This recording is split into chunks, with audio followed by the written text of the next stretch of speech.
are back, friends! New year, new round of old musical masterpieces finally entering the public domain. If you've followed my previous public domain videos, you know the drill. Here in the USA, it's effectively 96 years after date of first publication that copyright expires. 96 years is a very strange number. It's the result of Congress having passed multiple extensions at the behest of publishers' lobbying groups. In other countries, instead of time from first publication, it's usually time from composer's death, typically 50 or 70 years. So just because something is public domain in this country does not necessarily mean it's public domain elsewhere, and vice versa. Funny thing is, with the advent of the internet, copyright holding organizations have come around to the idea that it's not just impractical to rigorously police copyright everywhere, it's actually less profitable than just leaving videos up and claiming advertising revenue. So that's what they do now most of the time. Just this past Christmas, I posted a cover of Vince Guaraldi's Peanuts music, which is very much still under copyright, and as of February 2025, it's still available for viewing and listening. The rights holders could demand that YouTube take it down, and that does happen, but most of the time they're content with just claiming the advertising revenue. Sadly, none of that money is going to Vince Guaraldi himself because he's dead. But point is, if you don't care about where that money is going, copyright doesn't matter as much on YouTube as it used to. This video series is mostly for those of you who want to celebrate as the copyright holding organizations are slowly deprived of passive income one year after another. And the big news of 2025 is Bolero. Ladies and gentlemen, we got Bolero by Maurice Ravel, probably his single most popular work. If perchance you don't know Bolero, the whole piece is built upon this repeating rhythm on the snare drum.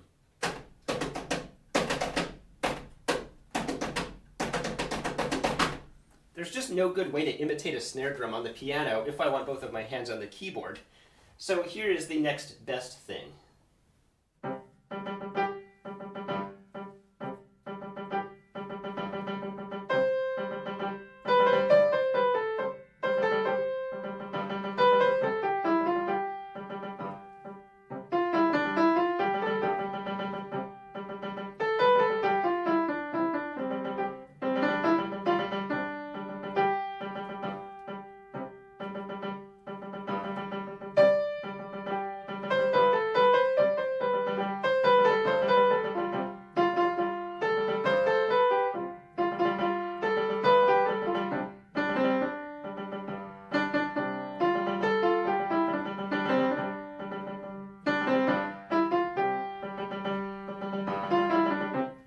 That is one of two recurring melodic strains. The other one goes like this.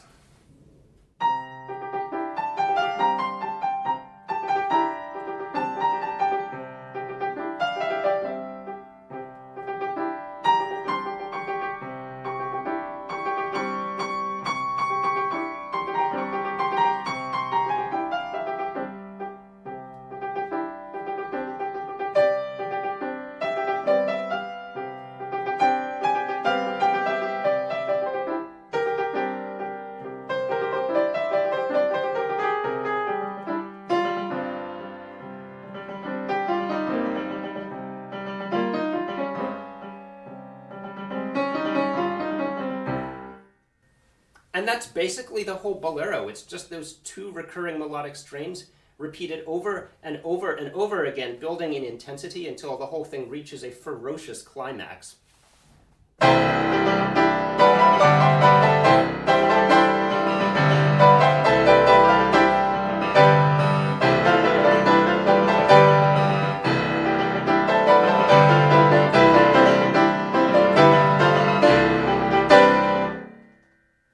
Write a straight piano transcription of the whole Bolero, because the whole point of the piece is Ravel showing off just how creative he is at orchestration and using all kinds of really crazy combinations of instruments from one repetition of the theme to the next.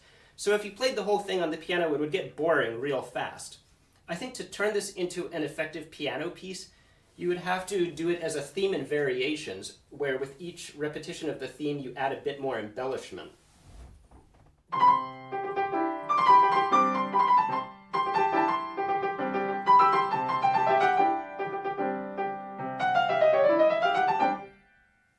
Add that to my growing backlog of projects, I guess. Fun fact about Bolero before we move on.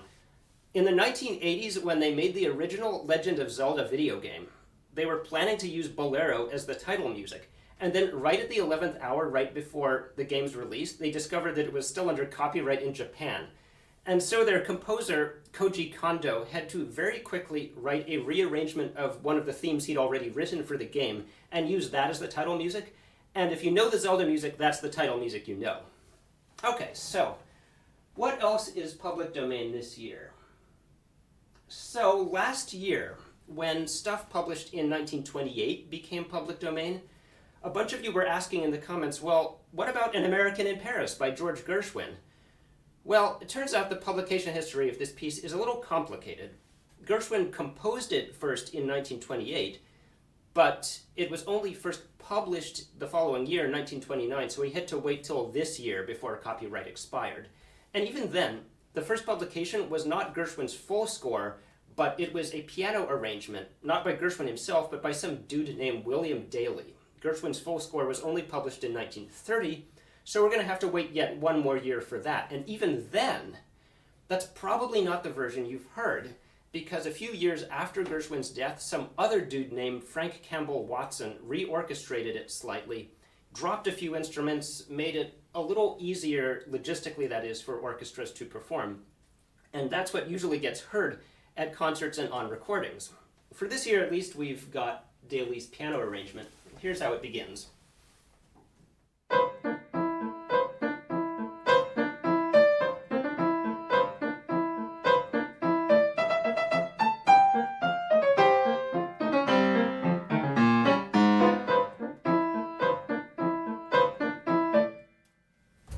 This piano arrangement is a little on the thin side, so just for comparison, here's my best approximation of the orchestra. And because the orchestral versions are still under copyright, this is kind of a gray area. But I'm going to claim fair use for educational purposes.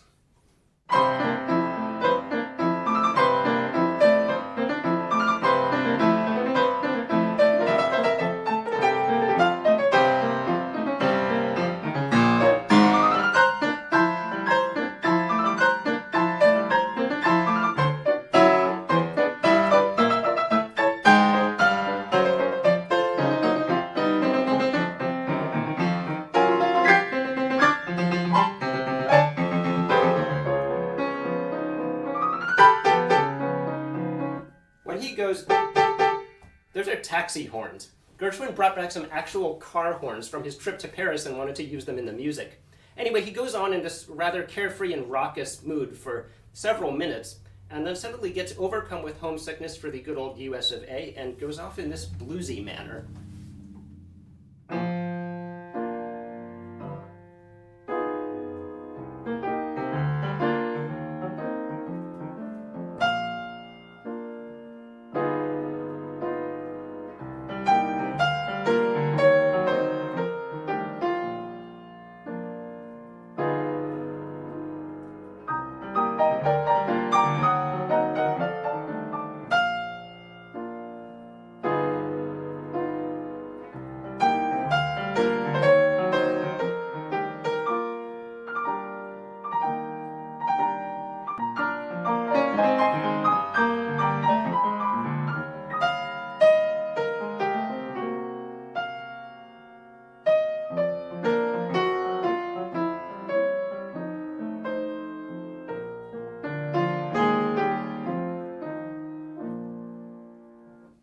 And later on, he combines all of this material for a nice, rousing ending.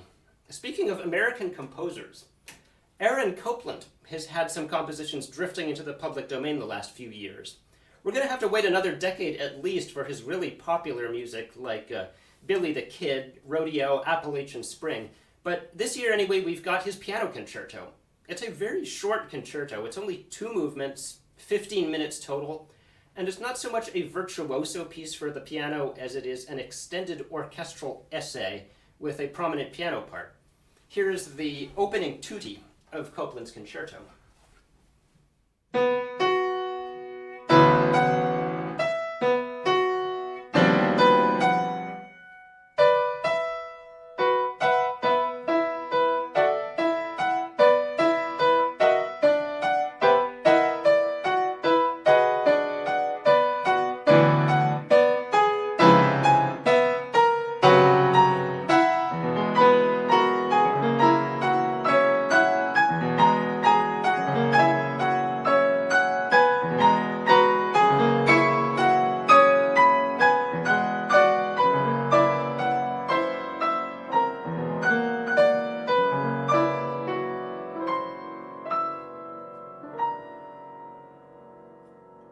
And here's where the piano enters.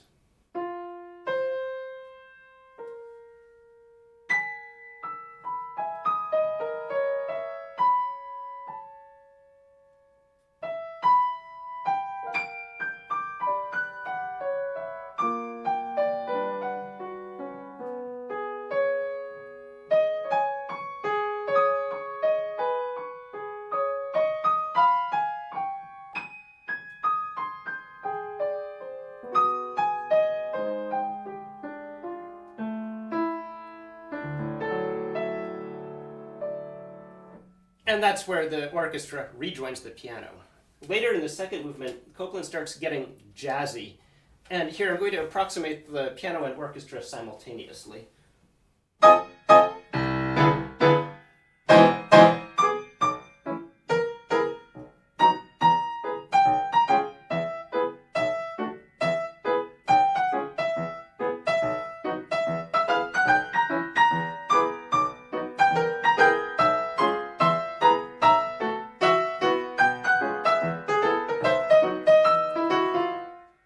I'm going to run out of fingers real fast, so I'll stop there, but it's always fun to see composers, especially of that era, experimenting with integrating elements of the new jazz idiom into their writing. Okay, so that is 2 major American compositions in 1 year. Heading overseas now, we've got what is possibly Jean Sibelius' final composition, his incidental music to The Tempest. He composed this sometime in the 1920s. It was published, like everything else in this video, in 1929. And while he lived for close to 3 more decades after that, he never finished any other works for public performance. And much has been said and written about his falling silent and how in the 1940s he collected a whole bunch of manuscripts and set them on fire, leaving us all the poorer. But long and short of it is, I guess he felt he had said all he needed to say. When I looked on IMSLP, I could not find the score for the complete Tempest music, but I did find the 2 concert suites, which is how the music is typically heard. So I'll play you a few excerpts from the second suite. Here is the Dance of the Nymphs.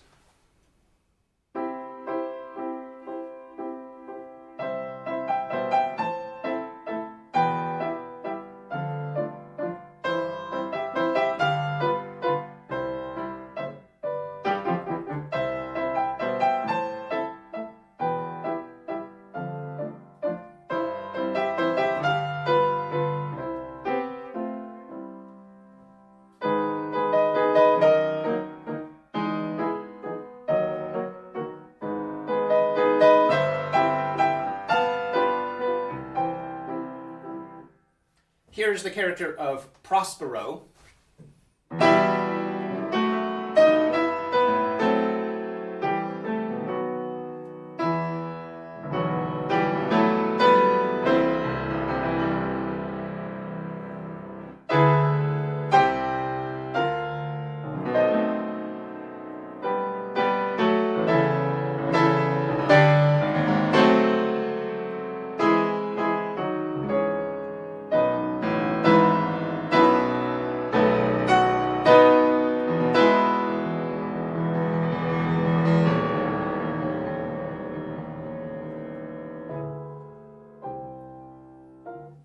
And here is Prospero's daughter, Miranda.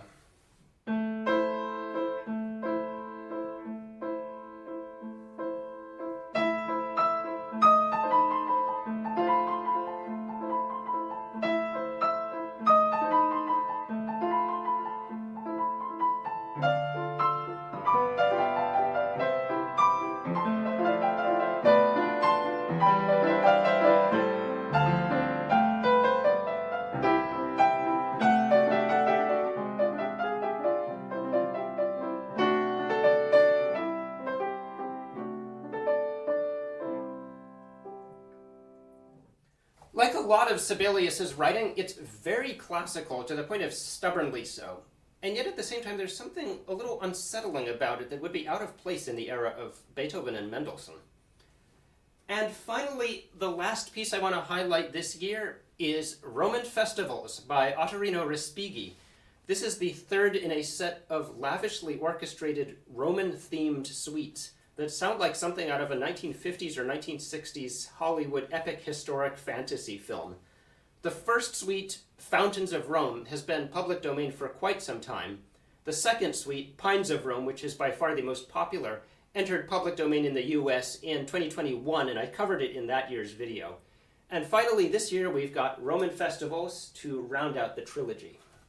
The first movement of this suite depicts a circus in the time of the Roman Emperor Nero, beginning with this crashing fanfare.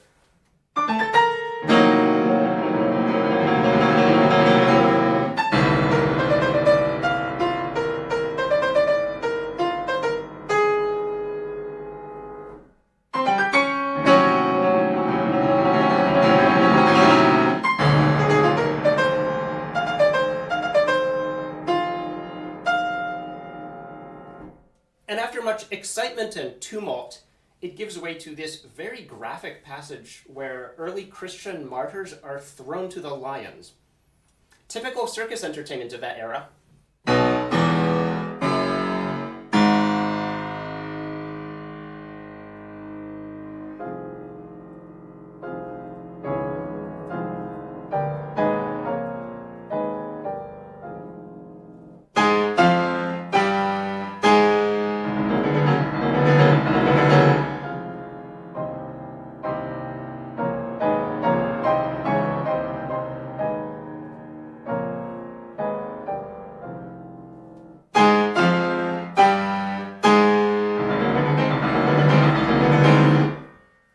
It ends with them getting eaten. But the other three movements are just as colorful and imaginative and a good deal less gruesome, so definitely check out the whole suite. That is all I've got for you this year, and keep in mind, this video is by no means intended to be exhaustive. There's so much good music on this list that I haven't touched. Music by Bartók, Beach, Prokofiev, Zimanovsky, and if there's something here that you think deserves greater exposure, well, the nice thing about public domain is it's public domain. Anyone can have at it. So by all means, go forth and make your own public domain review videos. Till next video, this is Ben signing off.